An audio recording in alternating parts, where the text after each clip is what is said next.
This is Brother Josh. Welcome back to Sowing on Purpose. I got another little seed thought that I want to drop on you today.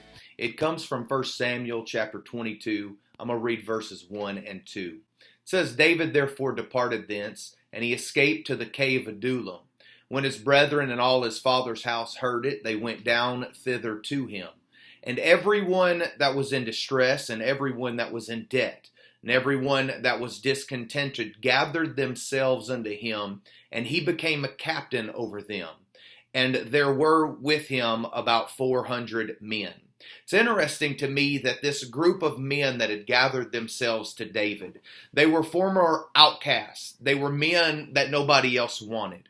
They were the rejects of their societies. They had been rejected by their neighbors, rejected by their families, rejected by friends as men that were useless and they had no potential. They had no hope in their lives. They were men that couldn't hold a job and they couldn't pay their bills, and nobody could do anything with these troublemakers. However, when you add a spirit-filled, anointed man of God, I'm talking to you about a true leader into the mix. That's the kind of man that David was. David was a man after God's own heart. He was a worshiper, and through his anointing and his relationship with God and his leadership skills, David took this ragtag bunch of men and he invested in them. It was his anointing and his relationship with God that took these troublemakers and he turned their lives around.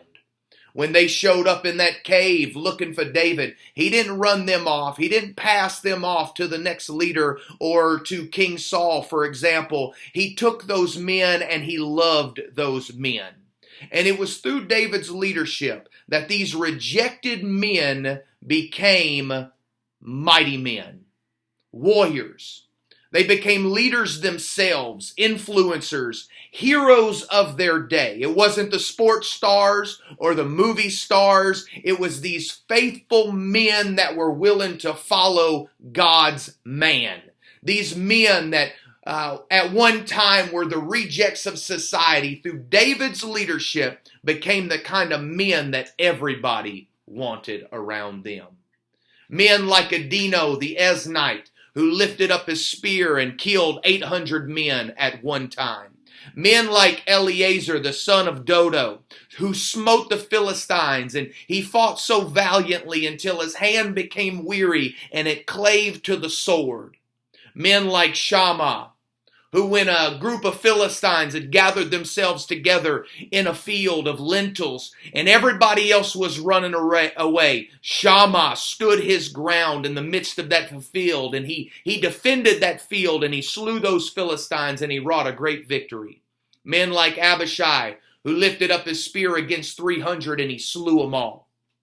Or what about this man, Benai, who slew 2 lion-like men, who went down into a pit on a snowy day, and he killed that lion. He's a bad to the bone kind of guy. He saw an Egyptian, went to that Egyptian, took the man's own spear, and then killed him with his own spear. So let me ask you, what kind of leader are you? What do you do when the drunk shows up at your church? What do you do when the Samaritan woman from the well shows up at your church 5 times married and now shacked up with a man that's not her husband? How do you respond to people like that? People that have been rejected, people that are the outcasts, people that no other church in your area wants. What do? Do you discard them? Do you send them away? Or do you invest in those kind of people? Do you love those kind of people? Through your leadership, through your relationship with God, through your anointing, are you helping people like that become? Jesus said, if you follow me, I will help you to become. How are you investing in people just like that? Or are you the kind of leader that's waiting for the people to show up that already have all the potential and already have all the talent? Or are you taking the rejects that nobody else wants? And are you, through your anointing and through your leadership, are you turning them around and helping them to become the kind of people that everybody wants? There it is. Another little seed, something that I wanted to drop on you, hoping that you can take that and be a blessing to your congregation with it. So let me leave you with this. Who are you investing in? Are you the leader that's waiting for all the talent to show up? Or are you going out looking for the rejected, for the distressed, for the discontented, for the debtors? And are you making mighty men out of those kinds of people? Please remember to like, subscribe, share, leave a comment. Let me know what you think. God bless you.